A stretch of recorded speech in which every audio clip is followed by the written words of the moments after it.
والسلام على شفيع الأنام والآل نعم الكرام وصحبه والتابعين. الفاتحة. أعوذ بالله من الشيطان الرجيم. بسم الله الرحمن الرحيم. الحمد لله رب العالمين الرحمن الرحيم مالك يوم الدين إياك نعبد وإياك نستعين اهدنا الصراط المستقيم صراط الذين أنعمت عليهم غير المغضوب عليهم ولا الضالين آمين. Bismillahirrahmanirrahim. Alhamdulillahi rabbil alamin. Wa afdhalus salati wa atammu taslim ala sayyidina wa maulana Muhammadin wa ala alihi wa sahbihi ajma'in. Wa hubbu kasratil kalami wassalafu wa tazayyunu lil khalqi wal mudahanah. Wa hubbu kasratil kalami lan termasuk sifat-sifat sing tipe itu yaitu seneng akeh ngomong. Wassalafu lan anggae nganggo omongan. Wa tazayyunu lan opaes lil khalqi krana arai makhluk. Jadi ngapi awak laisa li ajlillah, tujuan ora krana Allah tapi krana makhluk. Wal mudahanatu lan mudahanah. Wal mudahanatu lan mudahanah. Cara gampangane mudahanah ya gaya tok, padha karo tazayyunil khalqi. Wal ujbu lan termasuke ujub. Wal ujbu lan penyakit ujub. Jadi ngrasa nek awake dhewe paling apik, ngrasa pendapate sing paling apik ujune ujub. Wal istighalu lan ketungkul utawa sibuk an uyu bin nafsi. Saking koreksi pira-pira cacate awak dhewe dan sibuk nabi uyu bin nasi kelawan pira-pira cacate manungsa. Dadi luwih seneng ngopeni keelekane wong liya daripada keelekane piyambak. Wa zawalul husni lan ilangi sifat susah minal qalbi saking ati. Minal qalbi saking ati. Wa khurujul khasyati lan metune sifat wedi minhu saking ati.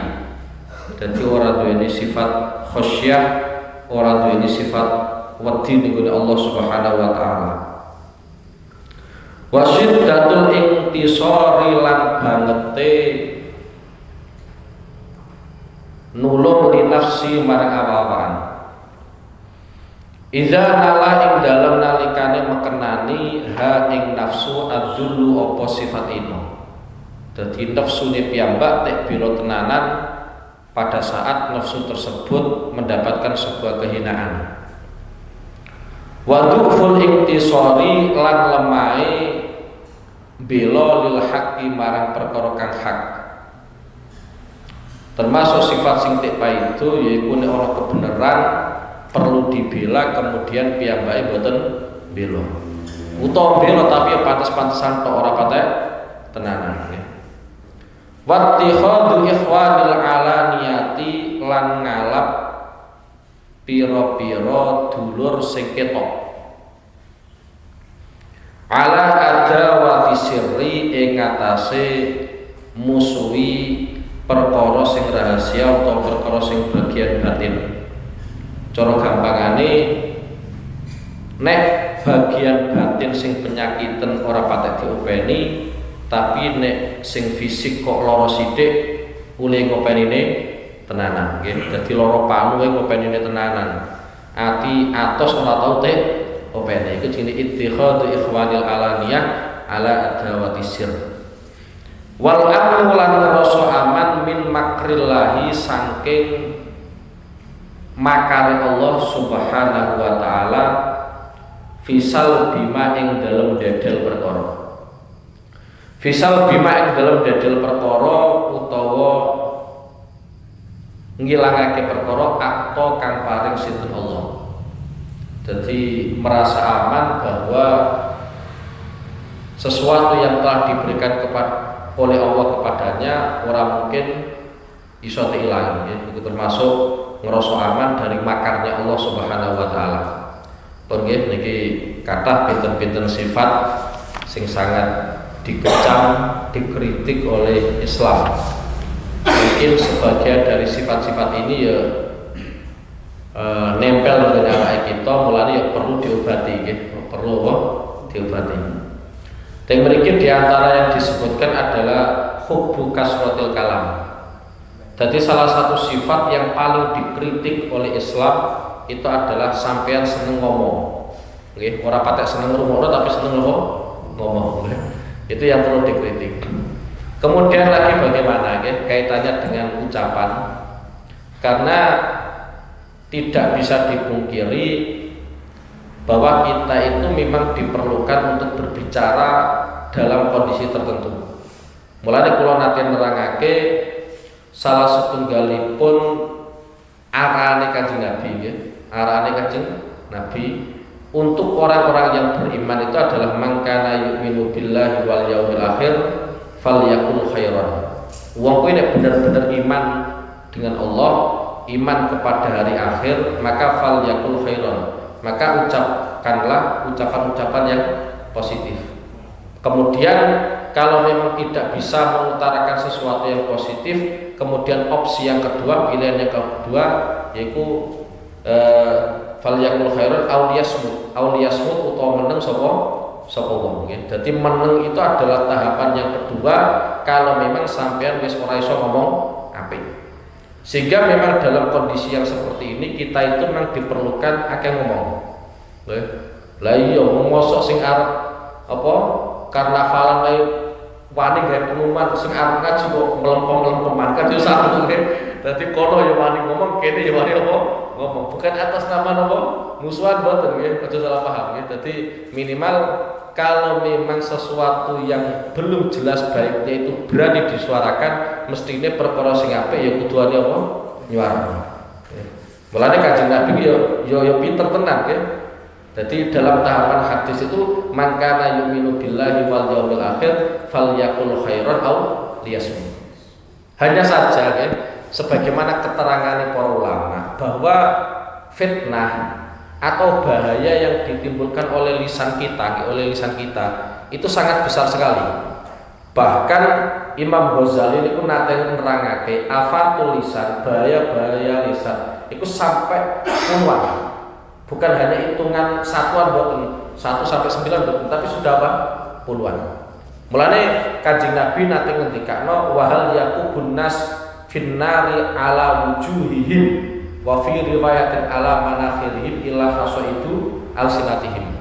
Banyak orang yang pada akhirnya jungkel ning gone neraka, wajahe manggon ngisor, iku gara-gara hasil lisane piyambak, hasil omongane piyambak.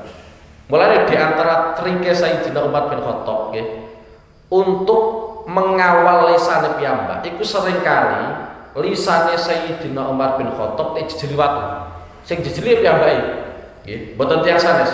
Sapa sing ape wani dijeli Sayyidina Umar? Ora sing wani, dadi dijeli piyambak. Tujuannya napa? Tujuannya adalah supaya beliau ku eling bahwa lisan ini adalah anggota sing ning kono secara fisik iku cilik tapi bahayanya luar biasa. Sampai seperti itu nggih. Iki kaitannya karo lisan nggih. Mulane aja sampeyan aja kakean ngomong nggih. Umpama sampeyan ngomong ya sing apik-apik mawon. Terus malih wonten cerita yaiku ceritane Luqman Al-Hakim nggih. Luqman Al-Hakim itu sebagian ulama kan mengatakan beliau itu awal mulanya seorang budak.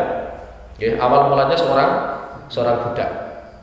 Ya, seorang budak Habasyah, nggih, saka Habasyah, saka Ethiopia. Jadi memang awak ireng. Jadi cara fisik ya blas ora ganteng, iku Luqman Al-Hakim. Ketika Luqman Al-Hakim itu diperintahkan oleh majikannya, beliau dikasih kambing. Kambing ini sampean sembelih, kemudian hidangkan kepadaku daging atau sesuatu yang paling enak dari kambing ini. Akhirnya disembelih. Setelah disembelih, kemudian disajikan sesuatu yang paling enak.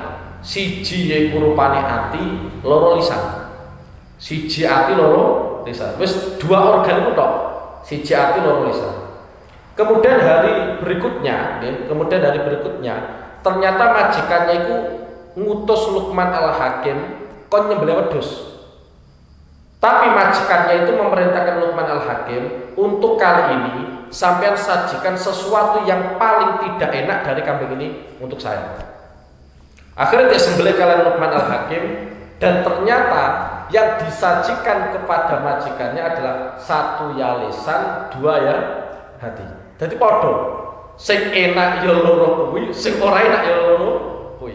Akhirnya Sayyidnya itu majikannya itu tanya, karena kadang ya majikan harus goblok dulu ya. Jadi majikan itu takut dengan Luqman Al-Hakim. Kemarin sampean saya utus untuk menyajikan sesuatu yang paling enak, sampean sajino ya lisan karo hati.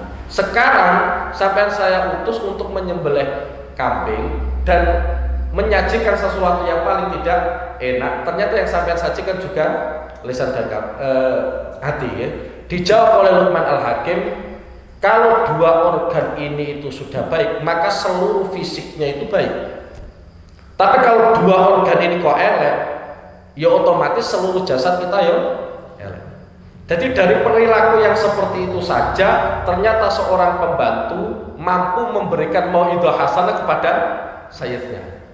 Iku Luqman Al-Hakim, pancen wong pinter nggih, wong pinter. Mulane sebagian ulama ngarani Luqman Al-Hakim iku wali.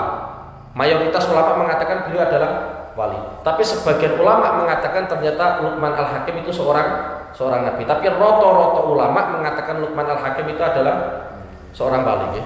Ya pancen cerdas tenan, nggih, cerdas tenan. Ya, iku di antara keistimewaan Luqman Al-Hakim. Terus teng mriki malih kaitannya kalian at-tazayyunul khalqi nggih. Dadi sampean berhias diri tapi krono makhluk. Iki sing perlu hati-hati. Nggih. Mungkin secara fisik antara sampean karo aku ya padha-padha secara fisik ning kono sampean berhias diri nggih. Aku ya berhias diri.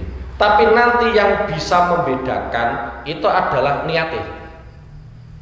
Sampean semisal satu contoh, moro ning gone masjid salat Jumat atau salat Id nggih, utawa salat apa lah, dengan baju yang sangat rapi. Ya, dengan baju yang sangat rapi. Tapi niatnya sampean minangka ngurmati napa? Salat. Minangka ngurmati ibadah. Itu luar biasa pahalanya. Sampai Kanjeng Nabi ngajari nggih, nek arep nganggo pakaian sampean napa? Ndonga supaya pakaian iki aja sampai dadi fitnah ning gone awake kita. Tapi kalau sampean tuku baju anyar, mangkat Jumatan, tapi tujuannya ono pamer kanggo napa? Marang makhluk sing liya. Aku to paling apik bajune, paling larang apa? Bajune iku innalillahi wa inna ilaihi raji'un nggih. Mulane pinten-pinten kathah nggih sejarah para ulama, sejarah para sahabat sing ning kono nganggo baju apik. Di antarane Abdullah bin Mas'ud nggih. Abdullah bin Mas'ud sahabat Kanjeng Nabi Muhammad sallallahu alaihi wasallam iku termasuk sahabat sing sangat perhatian ning gone sandal Kanjeng Nabi. Sangat perhatian ning gone sandal Kanjeng Nabi. Bahkan diceritakan Abdullah bin Mas'ud itu kalau Kanjeng Nabi pas nyopot sandale, sing nyekel sandale Kanjeng Nabi iku Abdullah bin Mas'ud. Lah Abdullah bin Mas'ud itu diterangkan oleh Al-Imam Muhammad Al-Jurdani, beliau mengatakan Abdullah bin Mas'ud itu naik nganggo baju ku apik terus. Bukan hanya bajunya yo apik, tapi yo nganggo minyak.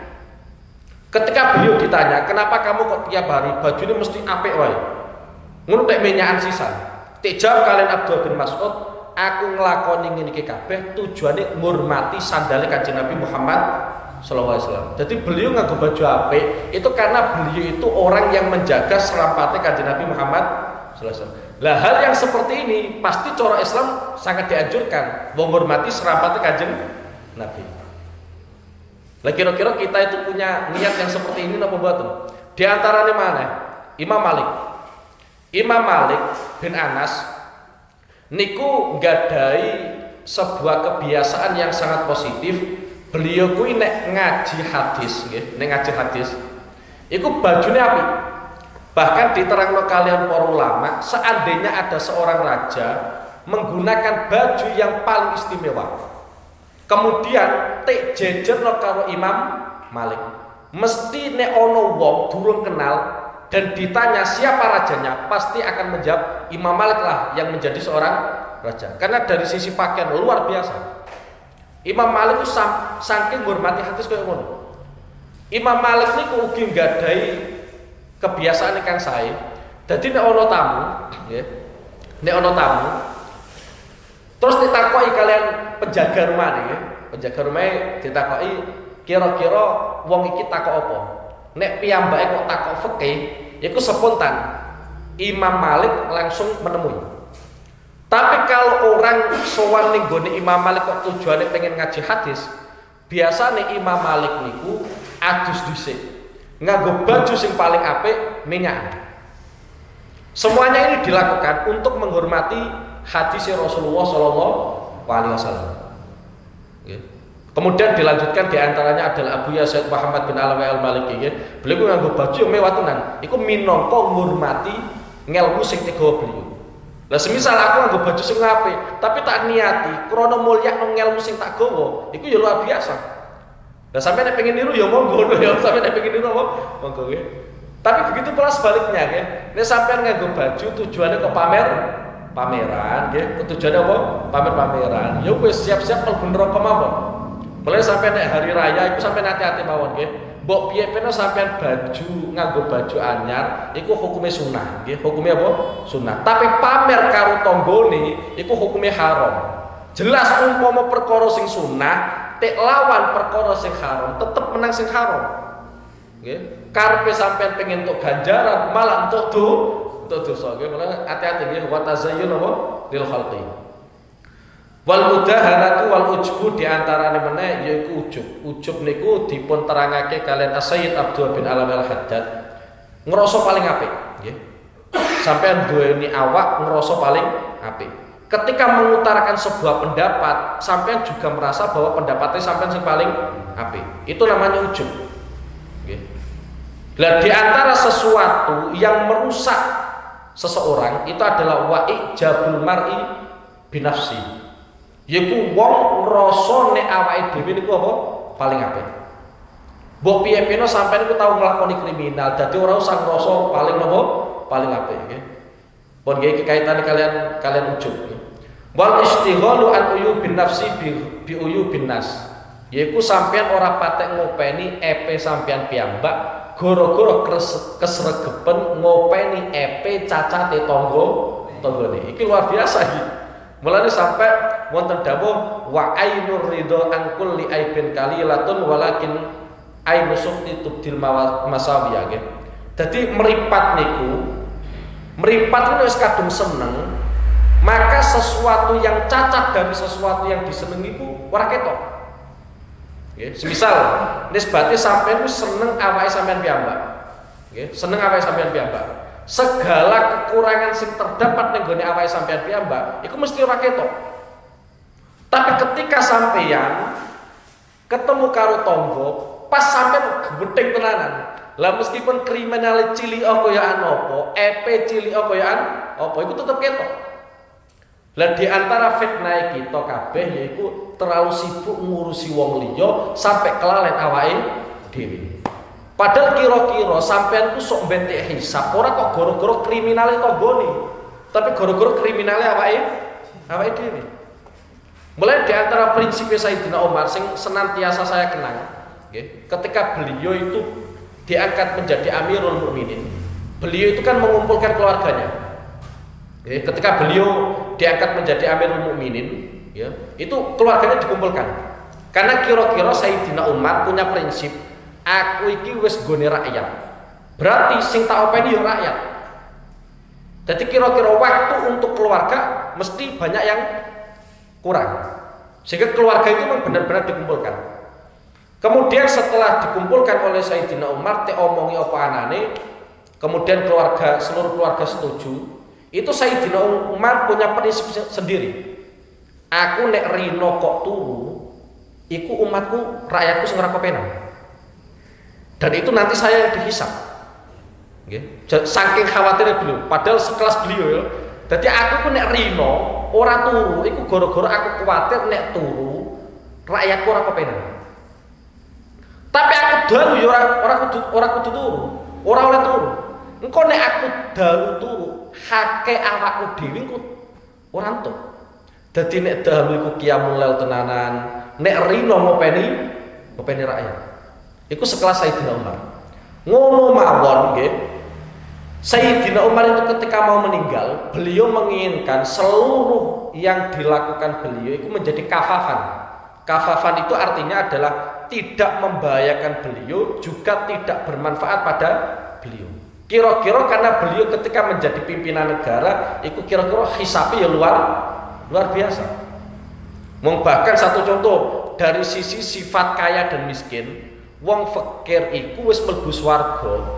Iku wong sugih isih tek hisab kira-kira 500 tahun. 500 tahun standar akhirat, mboten standar apa? Dunya. Dadi wong fakir-fakir iku isih wis ning gone apa? Swarga. Sing sugih-sugih lho, lara kabeh isih tek hisab. Meskipun ngamali ya apik. Mulane wajar nek Sayyidina Ali ngendikakno ad-dunya halaluha hisab wa haramuha adab. Dunya halale mawon tek hisab. Sing halal-halal napa? Hisab apa meneh haram mesti kena adab. Terus malah wonten hadis ingkang nerangake awwalu man dakhalal jannah fuqaraul muhajirin. Sebagian riwayat awwalu man dakhalal jannah ma'i fuqaraul muhajirin.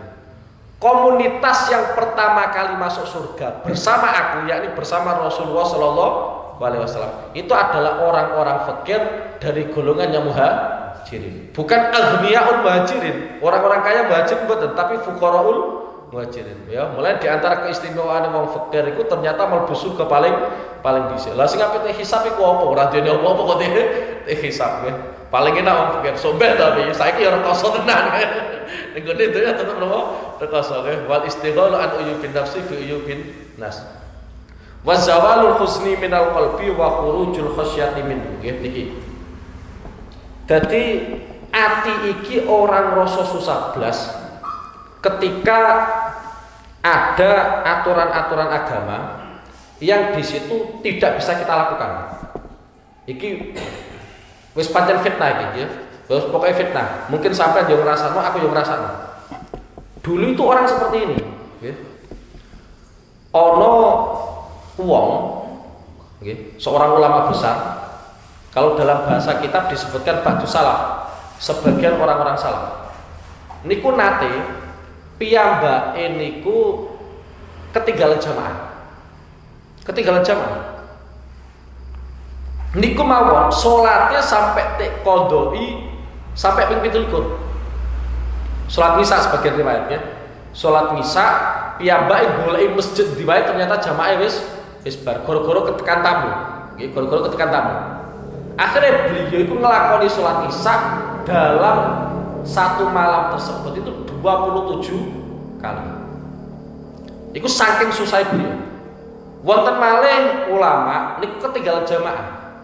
Ngomong karo tonggo-tonggone, "Lah sampean ora takziah ning gone aku. Padahal aku lagi kena musibah." Tonggo-tonggone yo gawok, wong ketok yo ora kena musibah. Ternyata ulama ini menganggap bahwa ketinggalan jamaah itu termasuk apa? Musibah. Kenapa demikian? Beliau menggambarkan, seandainya saya memiliki anak, kemudian anak saya itu meninggal, pasti masyarakat menakziahi saya. Tapi anehnya ketika saya ketinggalan jamaah, artinya ada pahala yang mestinya bisa saya dapatkan tapi tidak saya dapatkan, itu tidak dianggap sebagai musibah, sehingga saya tidak ditakziahi. Padahal dalam catatan para ulama, musibatuddin a'dhamu min musibatid dunya. Musibah yang di situ menyerang agama kita itu lebih besar daripada musibah yang menyerang dunia kita. Anak itu mbok piye nang donya. Tapi ketika kita ditinggalkan oleh anak, kita ono takziah. Karena tetangga kita menganggap bahwa itu memang benar-benar musibah. Tapi ketika dalam urusan agama kita mendapatkan musibah, kenapa tidak ada tetangga yang menakziahi kita? Karena rata-rata orang itu menganggap bahwa musibatud dunya a'dhamu min musibatid din. Musibah yang menyerang dunia kita itu lebih besar daripada musibah yang menyerang agama kita. Lah sampai nek pengen ngerti musibah yang terbesar dalam agama ini itu apa? Yaitu wafatu Rasulullah Shallallahu Alaihi Wasallam. Yaitu kapundhute Kanjeng Nabi Muhammad Shallallahu Alaihi Wasallam. Itu musibah yang terbesar. Mulanya di antara peseni para ulama, sampai nek ngerasa untuk musibah paling gede, maka piye carane sampai iso ngrasakno musibah yang terbesar itu adalah wafatnya Rasulullah Shallallahu Alaihi Wasallam. Kita nggak pernah merasakan seperti itu, okay? Buat nate, jadi kemudian kita membayangkan ketemu Rasulullah wafat, kemudian kita sedih kan nggak pernah.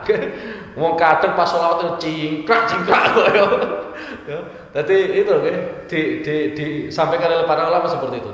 Lah, kalau dalam urusan agama kita ketinggalan, seringkali kita ketinggalan kok ternyata kita nggak susah, itu berarti atine kita wis banget ono penyakit. Nek cara gampangnya wis banget akeh tayang. Mestine dalam urusan agama itu lebih susah daripada urusan dunia dan lebih khawatir mestine dan lebih khawatir. Mulai sampean hati-hati sampean sing duweni anak-anak itu openi tenanan Saya yakin sampean iki ora pengen kemudian sampean mati anak sampean ora apik kan ora kaya ngono Jadi saya mohon anak sampean dijogo tenanan, openi tenanan, paham agama tenanan. Bukan berarti kemudian sampean ngejar dunia iku keliru mboten Tapi ada sesuatu yang kita nomor satukan yaitu adalah agama. Mulai di antara kula tesih eling nek boten lepat Tamim Ad-Dari sahabat Kanjeng Nabi niku wonten Tamim Ad-Dari. Beliau niku boten Abdullah bin Mas'ud Abdullah bin Mas'ud ketika beliau mau meninggal. Abdullah bin Mas'ud itu awal mulanya berada di Syam. Jadi pejabat ekonomi mungkin ya gubernur ekonomi. Kemudian setelah pemerintahan Sayyidina Utsman bin Affan, Abdullah bin Mas'ud itu kembali ke Madinah. Kembali ke Madinah dalam kondisi gerah yang pada akhirnya nanti mengantarkan beliau negeri kematian. Ketika dijenguk oleh Sayyidina Utsman bin Affan, Sayyidina Utsman bin Affan tanya kepada Abdullah bin Mas'ud, piye tak undangno dokter ta? Cara Jawa ya ngono nggih. Piye tak undangno dokter? Jawabnya Abdullah bin Mas'ud, dokternya sampun ngertos nek kula gerah. Karena cara istilah Abdullah bin Mas'ud, dokternya sing iso ngobati ya Allah Subhanahu wa taala nggih. Dadi Sayyidina Utsman kuwi takoke, piye tak undangno dokter ta? Malah jawabane Abdullah bin Mas'ud, dokternya wis ngerti nek aku apa lara. Kemudian pertanyaan yang kedua yang diajukan oleh Sayyidina Utsman, piye? Sampai tak jalurno sumbangan lah. Karena memang Abdullah bin Mas'ud terkenal fakir. Piye? Nek tak jalurno apa? Sumbangan. Gak usah ora butuh kuwi. Lah kuwi anak-anakmu piye? Anak-anakmu sakmono akeh. Anak-anakku wis tak tinggali surat Al-Waqiah. Nggih, tak tinggali surat apa? Al-Waqiah. Agar dalu tak kon maca. Dadi aku ora khawatir masalah mangan, mesti tak cukupi pengiran. Jadi anake Abdullah bin Mas'ud ketika ditinggal Abdullah bin Mas'ud ikut wasiat siji yaiku rupane kon sregep maca surat Al-Waqiah pas dalu pas dalu ora kok pas lagi fakir-fakir lagi ora mboten nggih pas dalu kon istiqomah maca surat Al-Waqiah. Jadi saking mantepe beliau ning gone hadis Kanjeng Nabi Muhammad sallallahu alaihi wasallam akhirnya ketika beliau meninggal anak-anak beliau ora duwe duit beliau mboten apa betul susah. Lah piye carane kita iku mantep koyok mantepnya Abdullah bin Mas'ud nggih. Ya pokoke dilatih. Kita kadang ngene nggih. Nek karo Quran, aturan Quran karo aturane Kanjeng Nabi Muhammad sallallahu alaihi wasallam iku ora patek mantep. Semuanya harus dilogika. Kita nek logikane ora matuk, ya berarti ora patek apa? Mantep karo Quran karo napa?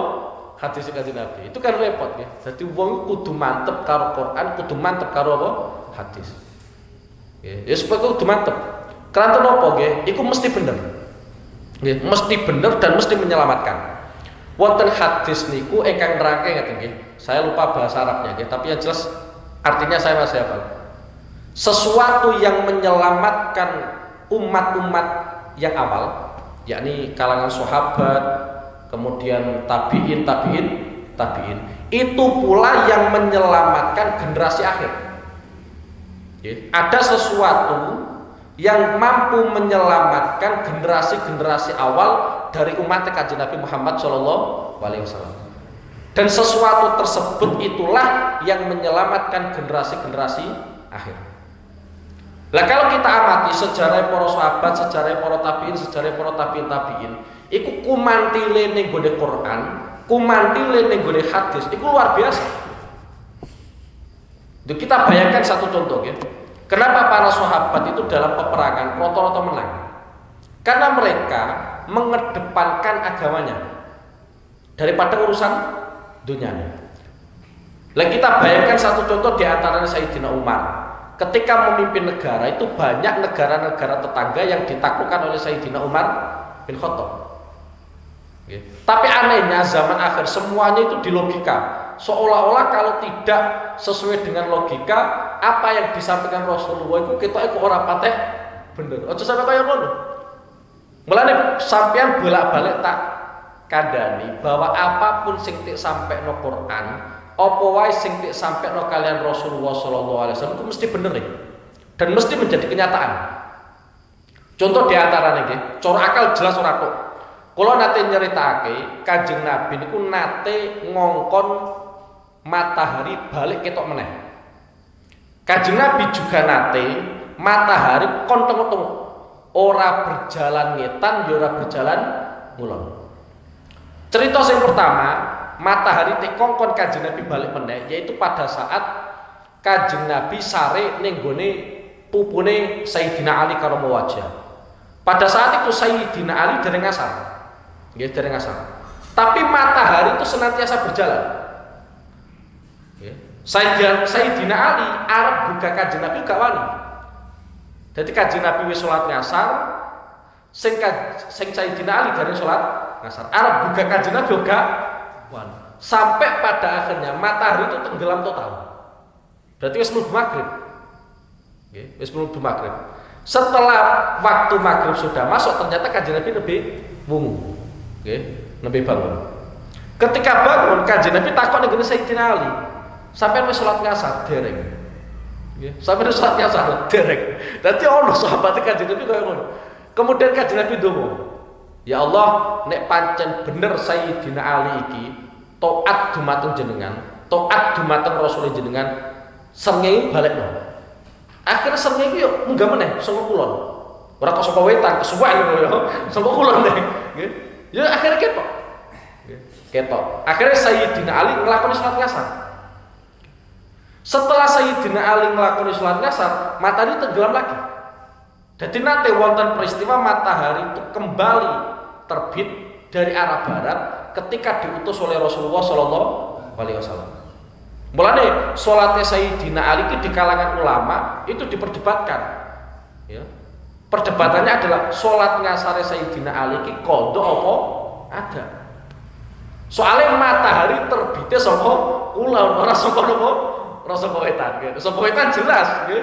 Berarti wis ganti dino. Nek ngene kan durung diarani ganti dino, nggih. Terus malih wonten peristiwa, nggih. Yaitu pada saat Kanjeng Nabi setelah pulang dari Isra Mi'raj. Setelah pulang dari Isra Mi'raj, Kanjeng Nabi itu bertemu dengan orang-orang kafir Quraisy. Lah ada orang kafir itu bertanya kepada Rasulullah, rombongan A ini datang ke Mekah, sampai ke Mekah hari apa? Itu salah satu pertanyaannya siapa? Orang kafir terhadap Rasulullah. Kanjeng Nabi menjawab dengan mantap, hari Rabu. Hari Rabu. Itu dijawab oleh Rasulullah seperti itu. Setelah pada hari Rabu ya, pada hari Rabu, ternyata rombongan itu nggak datang-datang. Sampai matahari itu mau tenggelam. Belum tenggelam tapi mau apa? Tenggelam. Kanjeng Nabi ngetokno mukjizate. Matahari kontrol tengok. Dadi yo ora geser ngulon, yo ora geser ngetan. Pokoke tengok-tengok. Soalnya sedelok meneh umpama ambles, berarti kan wis malam Kamis. Ora dina Rebo. Engko nek wis malam Kamis ora dina Rebo, berarti jawabane Kanjeng Nabi salah. Kan gak mungkin Kanjeng Nabi kemudian divonis salah. Akhirnya matahari itu tengok-tengok sesuai dengan instruksi ini Kanjeng Nabi Muhammad SAW. Setelah matahari itu menang, rombongan itu datang, nyampe di Mekah. Kemudian ketika sudah nyampe di Mekah, matahari itu baru tenggelam. Iki cara akal iki kok jelas gak ngetokno. Tapi karena itu sudah diinstruksikan oleh Rasulullah, itu mesti terjadi. Mulane sampeyan ora samamang, nek Kanjeng Nabi dawuh kaya ngene, tenan ta ora iki kok.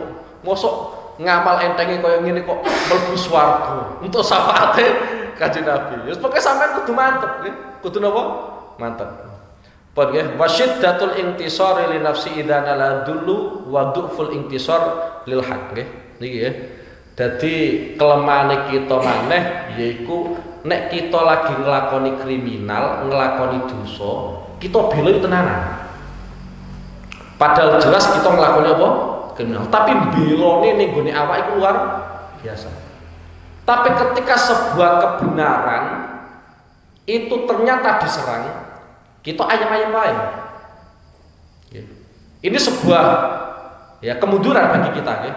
Jadi nek kepentingan pribadi belone tenanan.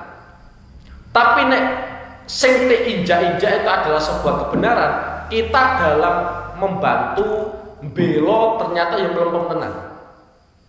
Nggih, mulane wis pokoke iki nek ana keapian ya iso go bareng-bareng nggih. Ya aja wong siji ya tetep abot nggih, tetep abot. Mulane zaman akhir iku wong kok cekelan karo syariat tenanan iku kaqabitil jamrah nggih kaya wong gegem apa wowo nggih saking abote soalnya apa sing bantu iku sithik nggih sing bantu napa sithik seandainya sing bantu iku kok akeh nggih seandainya sing bantu iku apa akeh ora kaya nyekel wong tapi gara-gara sing bantu iku sithik wong sing nyekeli agama tenanan malah kaya napa kaya wowo contoh diantaranya nggih umpama sampean siwakan, pada saat sampean apa? Siwakan.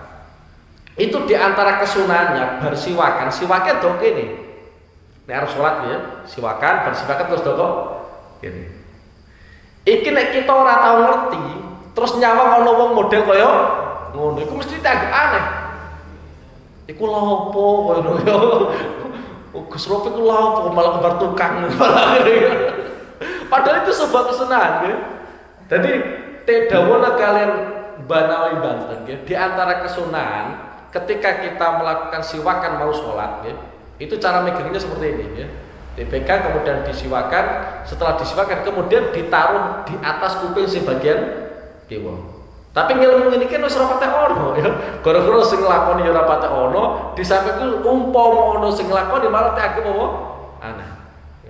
Contoh meneh di antarane nggih, di antarane umpama sampean semiran abang ya itu kan gak apa-apa sing jelas aja sampai semir apa ireng sampean semir abang ya apa tapi umpama sampai semiran kan ya wah mau bocah kok eleke koyo ngono wajah wis ora ganteng aneh-aneh Bismillahirrahmanirrahim wal ittikalu lan pasrah ala taati ing atase taat wal ittikalu lan pasrah ala taati ing atase taat di antara sifat sing tipe itu yaiku sampean ngandalno ketaatane sampean nggih ngandalno ketaatane sampean nggih pokoke aja sampe iktimat alal amal nggih soalnya nek sampean kuwi berpijakan pada ngamali sampean ketika amal itu terjadi sebuah kecacatan kekurangan biasanya sampean kuwi sifat roja itu rada berkurang. Mulane sebutna kalian Ibnu Athaillah As-Sakandari min alamatil iktimat alal amal nuksanu roja ingda wujudiz zalal. Jadi tondo-tondone wong kuwi kok ngandalno ngamali piyambak. Itu ketika ada sebuah celah, ada sebuah cacat pada amal tersebut, biasanya piyambak kuwi rojae berharape ning gone pangeran iku ya kurang. Semisal cara gampangane ngene ya. Umpama sampeyan iku ngelakoni sholat.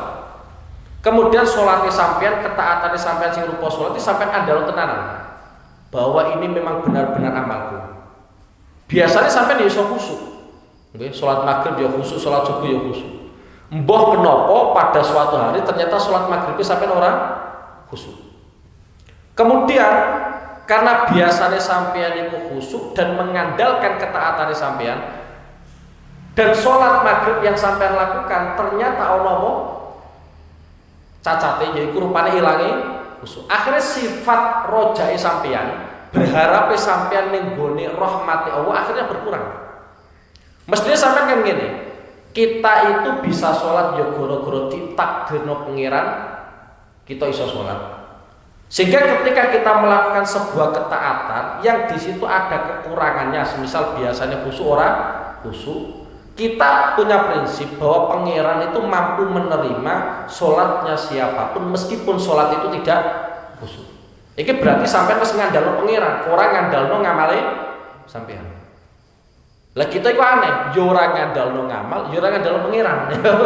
Sembuh kita.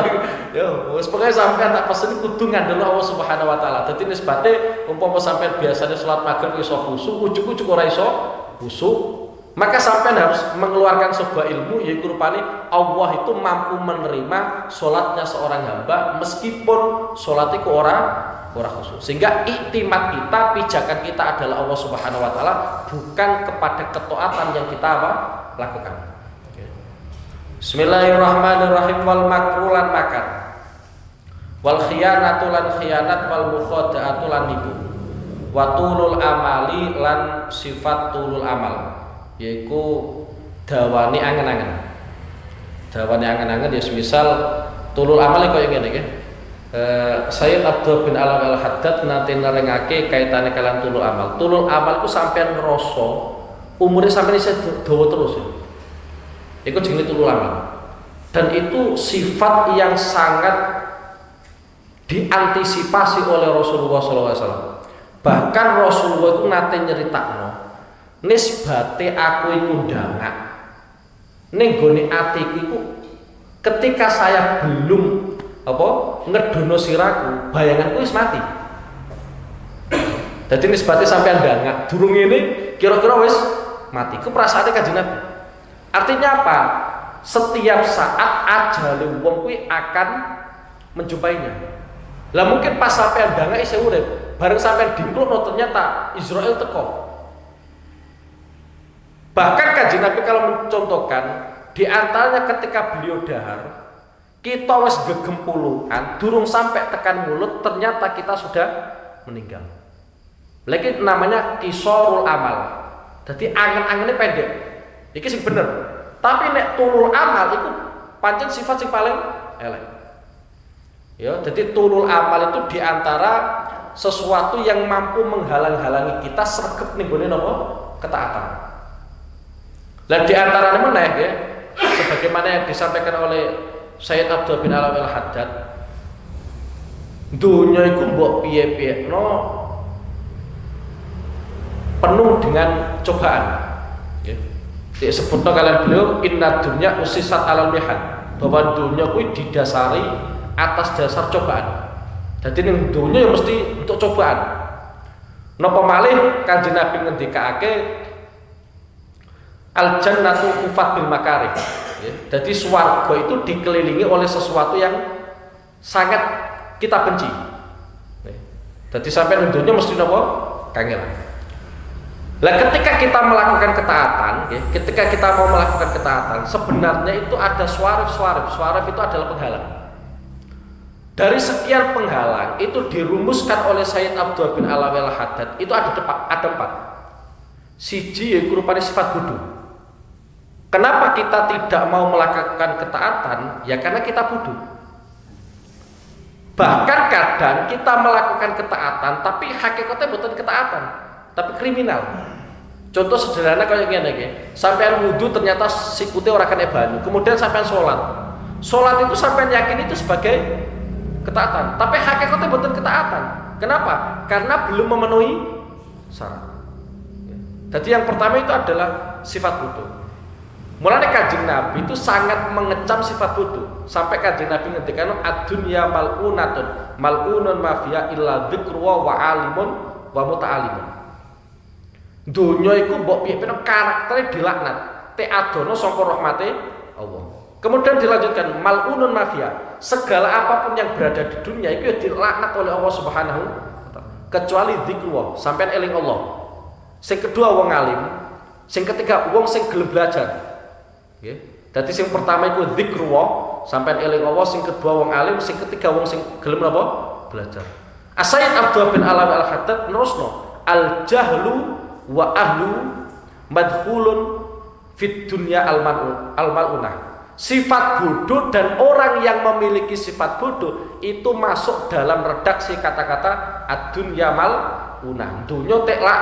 Nah, karena sifat bodoh itu sifat yang paling nuwakal. Bahkan Allah Subhanahu wa taala gregeten kok. Wonten sebuah hadis ingkang nerangake aku kuwi nggih. Ketika beliau Allah Subhanahu wa taala menciptakan sifat bodoh. Kemudian sifat bodoh kita omongin pangeran, akbil, kamu menghadap saya. Ketika sifat bodoh itu kon madhep pangeran, malah dia mungkuri pangeran. Kemudian dia omongin meneh, adbir, awakmu mungkuri aku. Ternyata malah madhep ning gone pangeran. Lah iya wong kon madhep malah mungkuri, kon mungkuri malah madhep. Kemudian hadis itu dilanjutkan, wa izzati ma khalaqtu khalqan abghadu ilayya minka. Aku iku ora tau nyiptakno makhluk sing jengkelno aku dhewe kaya awakmu. Ku sifat bodoh. La aj'alannaka fi syirari khalqi. Saya akan menjadikan kamu ning gone makhlukku sing paling elek. Dadi nek ana wong kok goblok ora ketulungan, iku berarti makhluknya Allah Subhanahu wa taala sing paling elek. Iku sifat bodoh nggih. Lah caranya piye? Di antara solusinya yang disampaikan oleh para habaib itu adalah kita mempelajari tanggung jawab kita. Semisal di antaranya adalah kaitannya dengan iman. Jadi kita iman kepada Allah, iman kepada malaikat itu benar-benar kudu mantep. Ojo sampai mamang blas. Kemudian di antaranya lagi, nek amalia secara zahir sesuatu yang wajib bagi kita. Kaya dening karena kapasitas kita itu ya salat, ya kudu salat. Nisbati sampean fikir ora usah sinau bab zakat gak usah. Ngentekno umur ora iso nglakoni. Iso ngomong tok tapi ora iso nglakoni nggih. Sampean kita fikir ora usah bahas haji. Karena itu gak wajib. Jadi sesuatu yang wajib yang berpeluang kita lakukan itulah yang harus kita pelajari. Sing nomor loro yaiku rupane tulul amal. Jadi yang pertama tadi suarifnya penghalangnya kita melakukan ketaatan adalah kebodohan. Sing kedua itu adalah tulul amal. Sampean angen-angen kira-kira uripe isa suwe. Dadi orang rasa mati kepedhet. Ya. Sing ketiga yaitu du'ful iman. Imane kita itu lemah. Ya. Padahal sesuatu yang paling menunjukkan bahwa iman kita itu lemah, dulu amal sampean piyambak-piyambak. Ya, ora usah delok ngamali togone, kira-kira apa tae ora usah nggih. Sampeyan koreksi awake sampeyan piyambak ngamali piye. Mulane ngeten nggih, wonten pinten-pinten peristiwa sebagaimana yang disampaikan oleh para habaib itu adalah kenapa sih dulu seorang sahabat ngibadah kok sampai koyo ngono hebatnya. Contoh diantaranya nggih. Sahabat Tamim Ad-Dari. Itu sahabat Kanjeng Nabi. Tamim Ad-Dari niku satu rakaat khatam Quran. Kita nggak bisa membayangkan ya. Kenapa nggak bisa membayangkan? Ya karena nggak melakukan. Ya. Apa yang ngelakoni piye? Bisa turut anak. Tamim Ad-Dari niku satu rakaat Quran itu khatam. Di antaranya meneh sahabat Kanjeng Nabi Sayyidina Utsman bin Affan satu rakaat itu khatam Quran. Mboten dua rakaat, satu rakaat itu khatam Quran. Di antaranya meneh As-Sayyid Zainal Abidin niku nglakoni salat dalu ngantos 1000 rakaat. Nggih, ngantos 1000 rakaat. Rabi'ah Adawiyah niku nek nglakoni salat, piyambake nglakoni salat iku ora kok golek swarga utawa gen slamet saka neraka mboten. Tapi beliau melaksanakan sholat tiap malam sampai rakaat ewonan, itu tujuannya beliau supaya semakin dekat dengan Allah Subhanahu wa taala. Itu Rabi'ah Adawiyah. Terus malih ya, kata lagi sahabat-sahabat yang melakukan seperti itu. Artinya amalia para sahabat itu sangat banyak sekali, ya, sangat banyak sekali. Dan itu dilakukan oleh para sahabat. Kenapa bisa demikian? Karena memang sahabat sifat mantepe beliau ning gone Quran, sifat mantepe beliau ning gone dawuhe Kanjeng Nabi itu luar biasa. Banget kuatnya. Lah itulah yang mendorong beliau-beliau semangat dalam melakukan amal. Lah kita kok ora patek semangat, iku goro-goro karo ajarane Kanjeng Nabi, kita yo ngerti isih awang-awangen. Iki bener ta salah, iki bener ta salah. Kalau ajaran Quran kadang kita nggak paham. Itu memang kelemahan-kelemahan kita. Mulanya Sayyid Abdullah bin Alwi Al-Haddad nate nerangake sampeyan nek imane pengen saya kuat pengen saya kuat. Siji pahami Quran. Mboten maca Quran kok, tapi pahami napa? Quran. Sing kedua iki nek pancen ra iso sing pertama ra iso mungkin karena keterbatasan kita. Sing kedua, sampeyan kuwi nyawang makhluk-makhluke Allah Subhanahu wa taala. Semisal contoh kaya gampang ngene sampeyan angen-angen. Fir'aun biyen iku ana raja urip jenenge Fir'aun. Kemudian dia meninggal. Berarti suatu saat saya juga akan meninggal. Ini supaya menumbuhkan keimanan kita. Nek kita iku iso mati, berarti amaliyah kita ya kudu akeh. Di antara ajaran Quran meneh, sampeyan kok nyawang suket-suket ning gone saya sampeyan lho. Biyen ya ijo, kemudian jadi coklat, bar coklat kok ijo meneh. Berarti kita itu sekarang hidup kemudian nanti akan mati. Itu gambaran dalam Al-Qur'an. Dan itu kita saksikan tiap hari sampai agar nyawang suket kayak ngono Kemudian di antaranya meneh yaitu mujalasatul ulama wassolihin. Sering lungguh karo ulama, sering lungguh karo wong saleh. Saya lho, nek sampean sering lungguh karo ulama, sering lungguh karo wong saleh, iku sithik akeh mesti bahasane akhirat. Lah sampean kok awor ahli dunia, bahasane ya donya. Wong iki lho bisnisnya sukses, penghasilan satu hari 1 miliar mesti ngono. Lah sampean ngenes kok, ya. Tapi nek sampean kumpul karo ulama, iku sithik akeh tetep nopo bahasane. Lah itulah yang menyebabkan kita imane saya tambah ya. Lah yang keempat adalah yang mengalihkan kita atau yang menahan kita dari ketaatan itu adalah mangan-mangan perkara sing haram utawa mangan-mangan perkara sing subhan nggih. Soale niku rawan nek cara hadis man akalal haram asad jawarihu sa'a amaba nggih. Dadi nek ana wong kok darane daran haram, iku mesti fisike nglakoni maksiat. Bondene karep maksiat utawa ora karep maksiat. Fisik ini mengantarkan kemaksiatan gara-gara napa darane. Mulane As-Sayyid Abu Bakar Sato, beliau ngendikakno, anggota fisik kita iku nek tek gawe nglakoni ibadah kok enteng iku berarti darane pancen halal. Karena darane itu banget menentukan. Darah kok halal, itu biasanya anggota fisik. Kon ngelakoni ketaatan, itu gampang. Ya dengan wujud apapun ketaatan. Saya tidak mensyaratkan wujud sholat, betul nggih. Tidak sholat ya gampang, tidak poso ya gampang, ya. Pokoknya tidak ngelakoni ibadah gampang. Tapi nek darane kita iku kok haram, tidak ngelakoni ketaatan itu mabute ora gampang. Nggih. Luar biasa abote. Tapi nek tidak ngelakoni maksiat, ora tidak malah marah-marah kadang koyo. Soalnya daharan perkara sing haram. Wonten salah setunggalipun cerita nggih, Imamul Haramain iku guru Imam Ghazali. Nggih, guru Imam Ghazali itu Imamul Haramain. Itu lebih alim daripada Imam Ghazali. Ngalimi luar biasa. Bahkan Imam Ghazali ku iso ngalim iku gara-gara terinspirasi dengan Imamul Haramain. Nggih, terinspirasi dengan Imamul Haramain. Dadi ngidolakno Imamul Haramain tenan. Imamul Haramain iku nek debat, nggih, nek debat atau diskusi, iku ngomongi ora patek cetha. Nggih, ora patek cetha. Kemudian ada salah satu orang yang di situ tanya kepada Imamul Haramain. Jenengan iku tiyang alim. Tapi sekali diskusi, sekali musyawarah, kenapa sampai nek ngendika kok ora patek jelas? Jadi ulama-ulama itu mengakui bahwa Imamul Haramain orang alim. Tapi nek ngomong iku ora patek jelas. Kemudian Imamul Haramain menjelaskan, beliau menjawab, dulu saya pada saat masih kecil itu ditinggal oleh bapak saya dan ibu saya, tinggal dewean, jadi ibu mbok ngondi lho lah, mbok golek blonjonan, mbok golek apa lah kira-kira. Lah pada saat itu saya nangis. Dalam kondisi nangis, kemudian ada seorang budak wedok. Tidak tega melihat saya, akhirnya budak kuwi nyekel aku terus disusoni aku. Jadi aku sithik akeh tau nyusu apa seorang budak.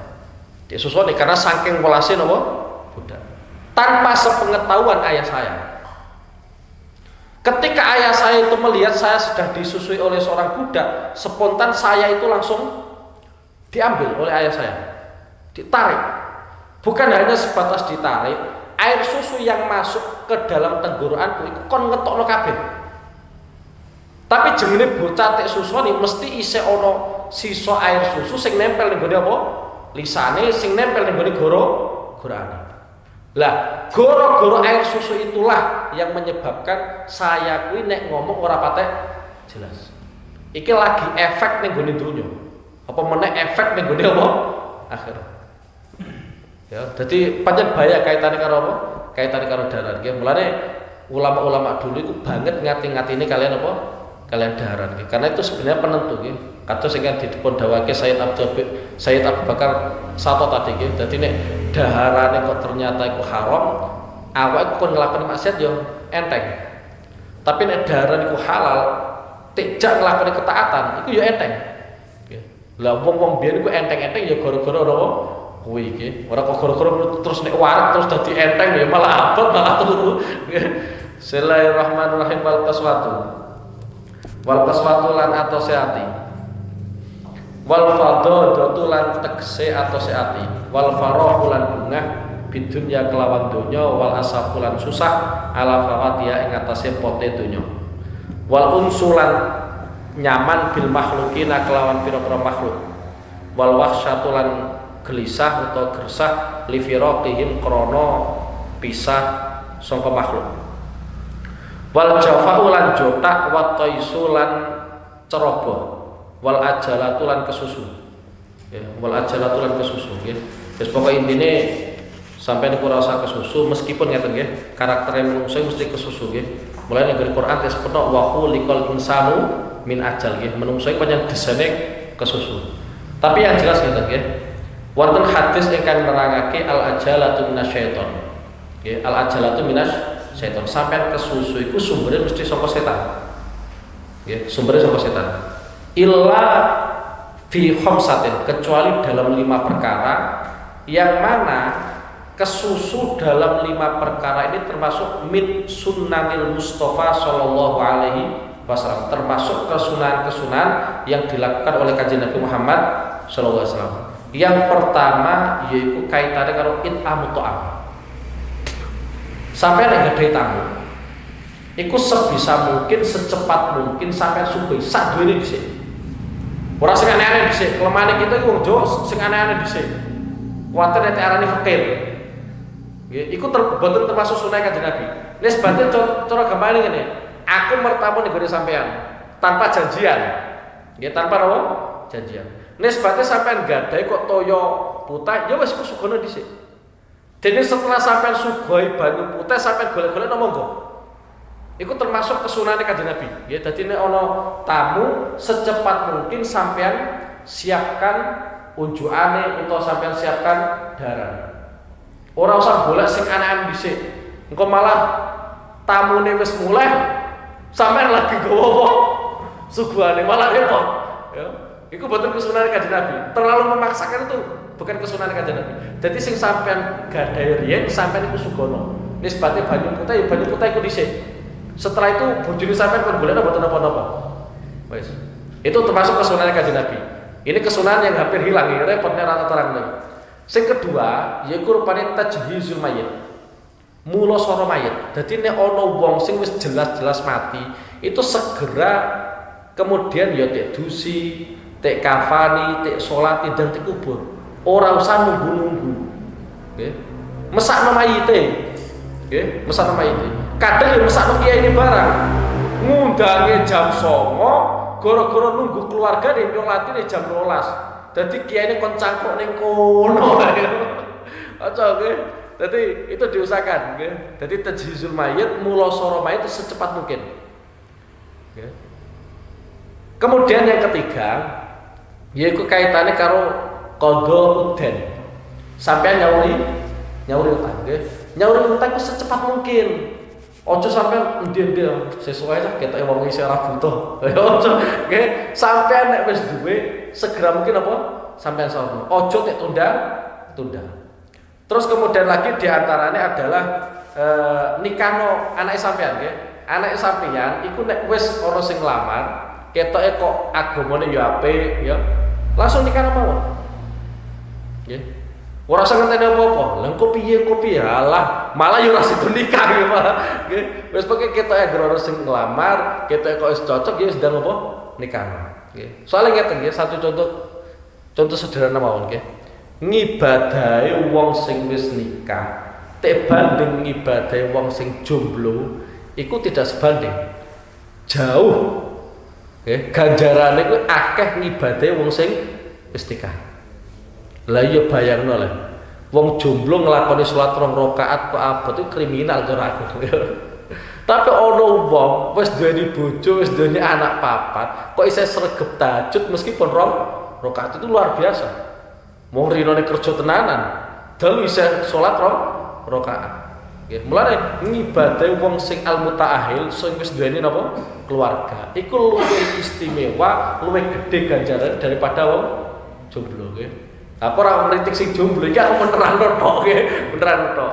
Lah sing ketiga, sing terakhir yaiku kaitane karo tobat. Tobat iku aja sampean ngendi-endi nggih. Aja sampean tunggu-tunggu sesuk wae tobat, sesuk wae tobat nggih. Soalnya nek sampean tunda-tunda terus, iku akhirnya dosa cilik sing sampean lakoni, iku akhirnya dadi dosa gede. Nggih. Mulane disebutno wala shaghirata mal israr. Ora ana istilah dosa cilik nek sampean senantiasa nglakoni dosa. Nggih, mulane umpama saiki sampean kok nglakoni dosa, ya langsung ndang apa? Tobat. Ya mulane cara hadis iku arane Kanjeng Nabi wa atbi sayyi'atal hasanata tamhuha. Nek sampean bareng nglakoni elek, ya ndang sampean susuli nglakoni napa? Apik. Soale keapian iki akan menghapus dosa-dosa yang sampean lakukan. Nggih, wallahu a'lam. Maulaya shalli wa sallim daiman abada ala habibika khairil khalqi kullihim huwal habibul ladzi turja